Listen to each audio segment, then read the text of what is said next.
This is Dr. Rob Harder with the Nonprofit Leadership Podcast, Making Your World Better.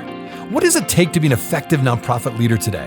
What are the biggest challenges? What are the biggest obstacles? How should nonprofits fundraise in an economy that is constantly changing? All of these reasons combined led me to start this show. And it's my hope that through this series, people can learn not only what it takes to be an effective nonprofit organization, but to hear from effective leaders who are successfully making a positive impact in their communities. We hope you enjoy the show, as together we hear how they are making their world better. Ever wonder who makes sure your nonprofit's website works as it should? Or who makes sure that when someone types in your nonprofit's web address into Google, that they actually make it to your website and not to a site that explains all the many languages Tolkien used in the original Lord of the Rings? Well, my guest today is Jon Nevett, President and CEO of the Public Interest Registry, or PIR. In short, the PIR is a nonprofit organization created to manage the entire .org domain. Their goal is this: to empower through the internet those who are dedicated to improving our world. I think you'll enjoy this behind-the-scenes tour with those who make sure your nonprofit's website works like it should.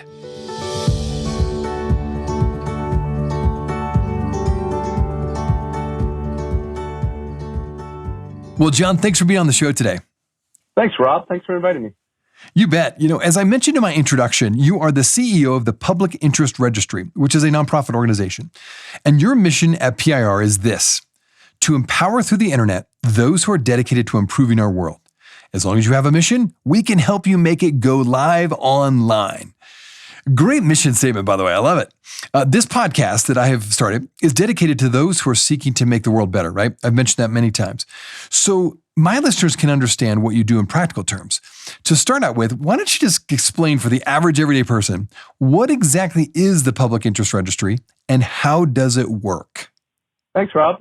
So the Public Interest Registry is what's called the registry operator for the .org top-level domain. And most people know .org. It's the global home for communities, organizations, and individuals seeking to transform the world, essentially. If you're looking to do good on the internet, you're most likely going to be on a .org. So, for example, this podcast's website is on a .org. So you're the nonprofit leadership podcast.org, and we manage the .org registry. And so what does that mean? It means we do two things. One, we control the database that says that this name converts to this IP address that's recognized on the internet. So the nonprofit leadership podcast.org has a unique identifier, an IP address that's recognized on the internet. And we keep that address book, essentially a phone book for the internet for .org.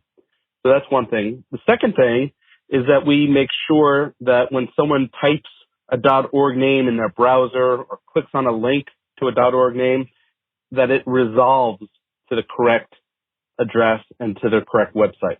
So if someone clicks on your site or types in your site on the browser, that we make sure that it goes to your site and that you can be found. So, that's what a registry operator does in relatively simple terms. Each top-level domain has a different registry operator. And so .org has one, .com has one, .edu has one, .us, .uk. All the top-level domains out there each have a registry operator that functions in this capacity. We're different because a couple of reasons. One, we operate .org, which we think is the best top-level domain because of its semantic meaning. We agree. Exactly. Thank you. And hopefully your listeners do as well. So we operate that great space called .org and all the mission-driven entities and people who are using .org. And then we also, as you mentioned before, we're a nonprofit ourselves. So while we sell domain names through our registrar channel, GoDaddy, Network Solutions, Name.com, and all the other wonderful registrars out there, 60 cents for every dollar that we take in goes to another nonprofit called the Internet Society. And so the Internet Society helps provide access to the internet around the world. So even in the United States, there are places where you don't have good access to the internet. So they help with that. They help with making sure we have a free and open internet governance issues. So to improve the functionality and the protection of the internet, we help fund the Internet Society, and they do their great work. So we're a nonprofit for that reason, and we're also a nonprofit because we have our own mission, and the mission that you mentioned before. And one of our missions is to help nonprofits succeed on the internet. So we'll talk about, I'm sure later, our learning center and all the things that we do to help nonprofits succeed. So it's a great job. It's a great organization, and we get to deal with great people. Okay, now out of curiosity, how big is your staff? I mean, how many people does it take to manage this registry? Yeah, that's a great question. We outsource some of it, so we have a very small staff. It's about 40 plus people in 4 different countries. And then a lot of our technology is outsourced, so we probably have another 50 to 100 that help us out through that. So it takes about, a fair number of people to do what we do. And we have a great team, a great group, and we're just mission driven ourselves. So we love supporting everyone who uses the .org and all the great work that they do. Okay, now this may be a dumb question, but worst case, say you were not in existence, what happens to the .org domain? So for example, would this be a case where if someone was trying to access my website, for example, the Nonprofit Leadership Podcast website, so they go to Google and they type in Nonprofit Leadership Podcast, but instead of going to my website, they get redirected to a site about underwater basket weaving. I mean, what would happen exactly if you didn't exist? Yeah, absolutely. It could direct to the wrong site. It could not work. You just get an error message or anything like that. So the internet is dependent on various critical internet infrastructure entities, and a domain name registry, which is what we are, is certainly one of them.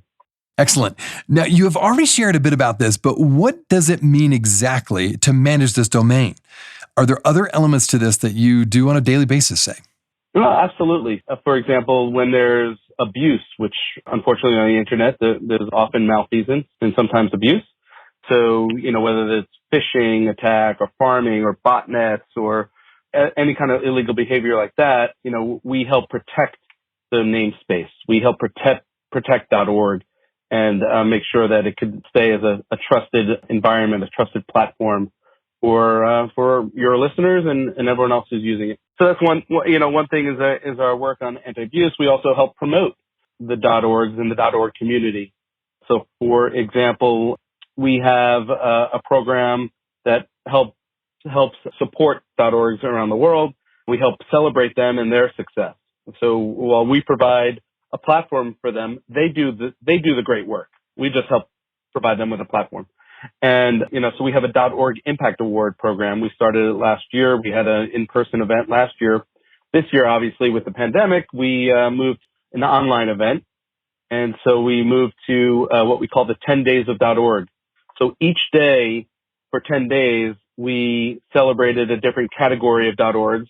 We got over 500 nominations, and we had a panel of judges, both internal to PIR, Public Interest Registry, and external independent judges. And maybe next year you might want to be a judge. And then that'd be fun. We looked, yeah, it's great. And we looked at different topics in different areas like combating coronavirus, or fighting hunger, or championing equality, equity, and inclusion, education, safer internet, things like innovation, things like that. So we help promote the .orgs and people in the .org community using .org, which is again a great part of our job. We'll be right back.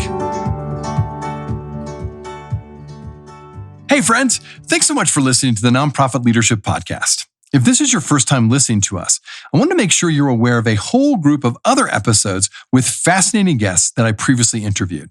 Just go to our website, nonprofitleadershippodcast.org.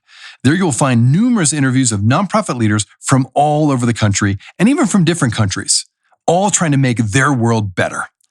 I also want to encourage you to like, subscribe, and share this podcast with others. This will help us get this great content out to more nonprofit leaders just like you. Now, finally, if you want to get my monthly email update that contains more resources in addition to these episodes, it's really easy. Just go to my website at nonprofitleadershippodcast.org and simply type your email address in the top right-hand box, and you'll be added to our monthly email update. And this way, you'll never miss any of the interviews or extra content from this show. And if you have any questions or comments, do not hesitate to email me. Thanks again for listening. Now back to the show.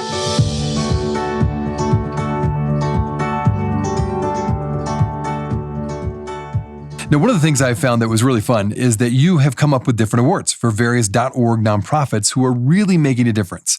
And I definitely believe that it's always a good thing to recognize organizations that are doing great work. So what are these awards and how do you go about selecting winners? I bet that's a pretty difficult task. It is because, we get the best of the best that get nominated. And I'd encourage everyone listening to go to orgimpactawards.org. You could see the types of organizations that won this year and were nominated. We had, again, over 500 nominations for 10 awards, and each award contained a cash donation of anywhere between $5,000 and $30,000 for the organization to do with what it wants to. And wow, that's great. Yeah, it was great. And, so it's giving back to the community that we help support. So again, that's another, as opposed to a for-profit that might sell domain name services, we give back. We give to the Internet Society. We give back to the community at large. And then we had a panel of judges look at all the nominations. We had organizations. The .org of the Year award went to an amazing organization called Days for Girls International. They provide menstruation services. So essentially in Africa, they don't have the same level of disposable pads. So they create reusable pads that girls and women could use. And then during the pandemic, they launched two campaigns. One, Masks for Millions. So they were able to provide masks for the population there. And then also an interestingly named campaign, Periods Don't Pause for Pandemics. We had 10 different winners and 50 different finalists and, 500 different nominees. I wish I could talk about all of them because the winners, again, were the best of the best. We had a young volunteer who set up a nonprofit, Kayla Cares for Kids. And Kayla started this nonprofit when she was 11 years old.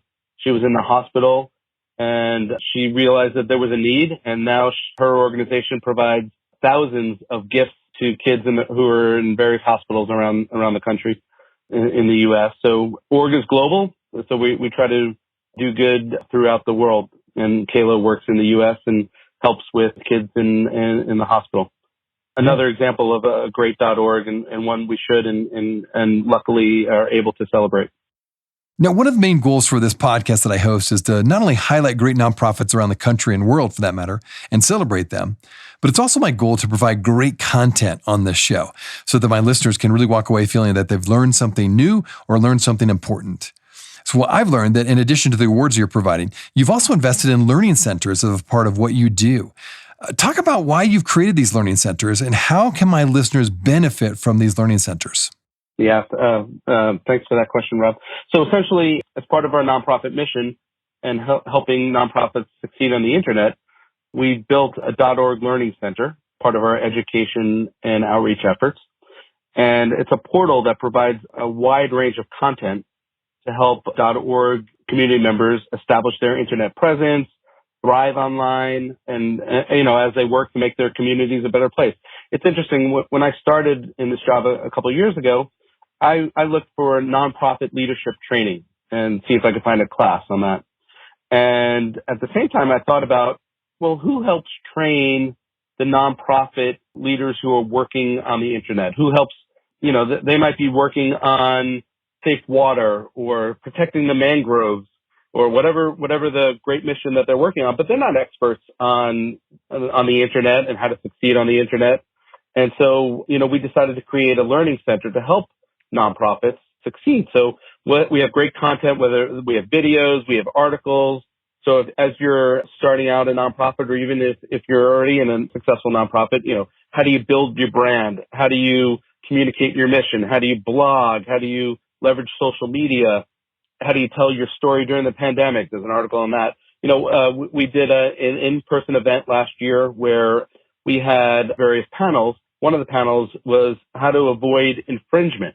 And the Red Cross came down and led that panel.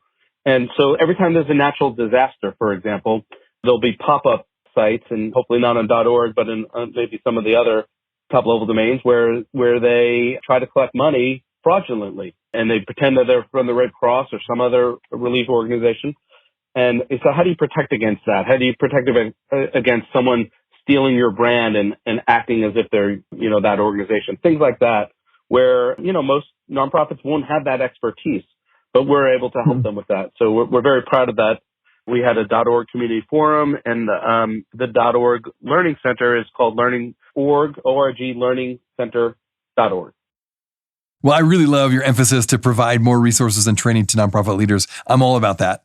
Now, as you look at what you've accomplished at PIR and what you have in terms of plans for the future, what is the most important thing you want my listeners to take away? Yeah, there's a distinction between .org and every other top-level domain. When you're on a .org, it invokes trust, and people recognize it. It's instant credibility. Our brand is in all of your brands. So if you're branding a nonprofit leadership podcast .org, our .org is in your brand, and it's all of our .orgs. We want to do the most we can do to make sure we have quality registrations, quality domains on the .org, that people are using them. People are doing good. We believe that the more and stronger .orgs that there are, the world will be a better place. So everything we could do to enhance that and to encourage people to use .org, and how do we celebrate them? You mentioned it earlier. I think we do have very similar positions in that we're both celebrating .orgs, helping .orgs, and other nonprofits, and it's very fulfilling. It's a great mission, and I know I and my staff are very excited and empowered to help through our education and outreach efforts. If .org succeed around the world, again, the world will be a better place. So that's our goal for next year and the year after and the year after that. Well, you have a unique perspective because you work with nonprofits all over the world. So from what you've seen in regards to how COVID has impacted not just your organization and other nonprofits, how do you anticipate COVID impacting nonprofits for years to come? Yeah, it's a great question. So we saw an actual spike in registrations once the pandemic started. I think especially this year with everything going on, some more nonprofits were created. But at the same time, some nonprofits are struggling. So what can we do to help them? It's just like the business world, where some businesses probably have done okay during the pandemic, where others, travel and restaurants and businesses like that have suffered. And we need to help those who have benefited or have done okay. Need to help those who haven't. So we're in a position where some .orgs, especially the ones in our victory group of the .org Impact Awards, some are doing better than others, and promoting them, helping them. Long term, we see the light at the end of the tunnel at this point, hopefully.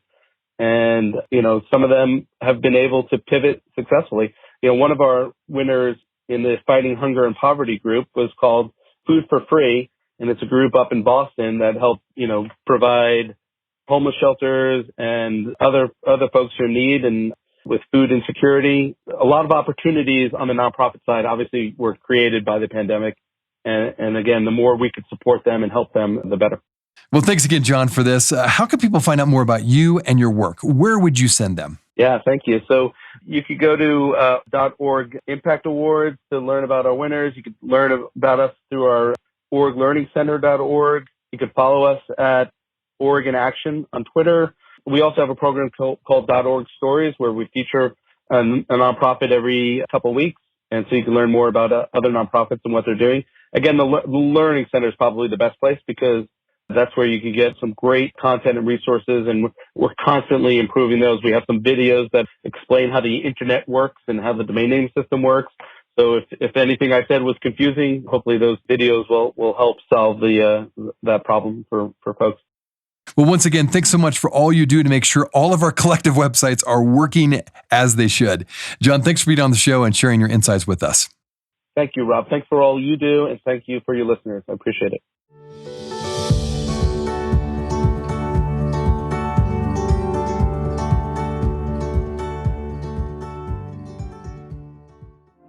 Hey friends, I wanted you to know that this podcast can be found on both iTunes and Spotify. If you're wondering how to find it, just type in the words Nonprofit Leadership Podcast and this podcast should show up. We also encourage you, when you go on iTunes, let us know what you think. Give us a review.